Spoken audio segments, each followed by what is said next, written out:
In this short video, I am going to compare and contrast Europe and the US from a Panamenian perspective. I am going to focus on marketing and mostly on how much pride Europeans give to their own brands. During the video, you will see different photos of the advertisements used in each of the countries we visited during the 3 weeks we were studying abroad.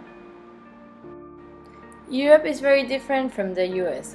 When we arrived to any one of the countries, we usually had a guided tour of the city each Monday. We were a group of 23 students and 2 professors in each country, and that is why we had a tour guide in every city. When we got to the different places, I was able to see that this is really common in Europe. There were at least 5 more tour guides with different groups everywhere we went. I was surprised with the amount of tour guides we saw in each country because in Panama or the US, you scarcely see groups of tourists walking in the middle of the city with a tour guide. Everywhere you walk, there is a plaza, a monument, a cathedral, or a building with some historic background. While walking in the streets of Barcelona, Cologne, and Dijon, I was able to feel a very rich historic environment.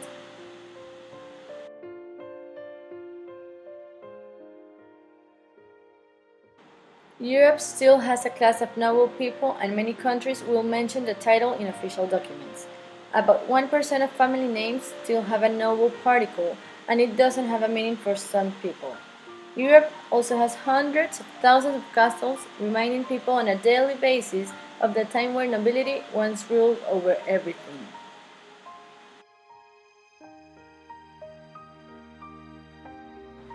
Americans are much more religious than Europeans. Church-going is very popular in the US. In Europe, the practice has almost entirely disappeared and is mostly limited to the elderly or special events like weddings or Christmas time. God is often mentioned by American politicians, but almost never in Europe. Mixing religion and politics is taboo in many European countries due to the separation of state and religion. There are exceptions, such as in Poland or Spain, but even these countries do not appear very religious compared to the US. More extremely, a majority of Americans would find offensive for someone to openly claim not to believe in God, whereas the opposite is often true in Europe. This caught my attention because even though Europeans aren't as religious as Americans, we saw enormous cathedrals in all the cities we visited.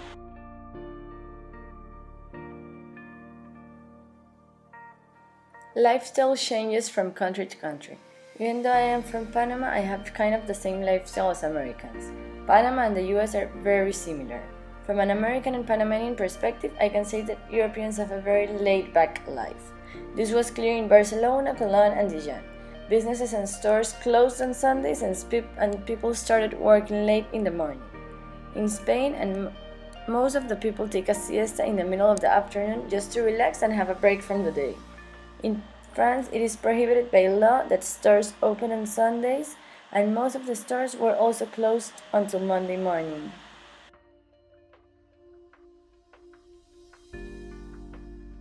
Europeans have a lot of traditional dishes from each region or city. Pastries were seen all over the place. Europeans eat more varied and balanced meals and less fast food than Americans. They also eat more cheese, yogurts, and on average drink more wine and stronger beers than Americans. Americans consume sweeter food and much more soft drinks than Europeans. US alcohol laws are much tougher than anywhere in Europe.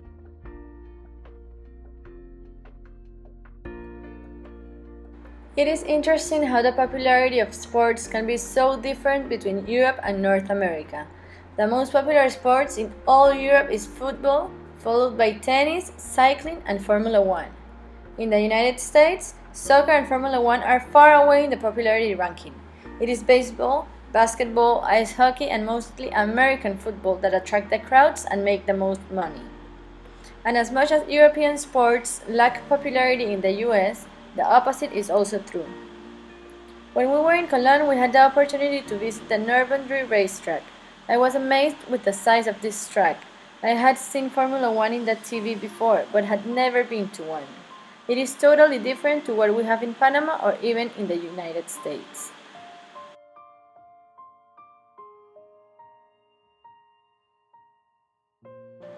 Foreign language learning in Europe is now compulsory in every country since primary school.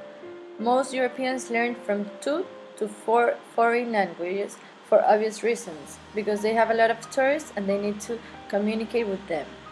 Americans, on the other hand, usually only speak English because they do not need more in their huge country.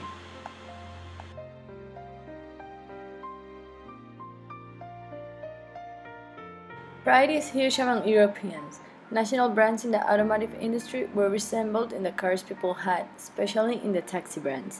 In Barcelona, we saw that almost all taxi drivers had Seat cars. Everywhere you looked, there was a yellow Seat. On the other hand, when we got to Cologne, all of the taxis were Mercedes-Benz. Here the taxis weren't yellow, but kind of champagne color. In Barcelona and Cologne, we saw a different driving culture than that in America. People used much more motorcycles than in any other part of the world. In the streets, you could see how people parked their motorcycles with their locks in every corner. In Barcelona, they prefer to use motorcycles because it is less expensive and they can get faster anywhere they are going.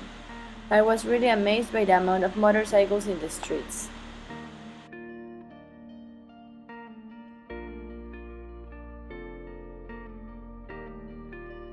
Americanization is the influence the United States has on the culture of other countries. Of the top 10 global brands, 7 are based in the United States. Coca-Cola is often viewed as a symbol of Americanization.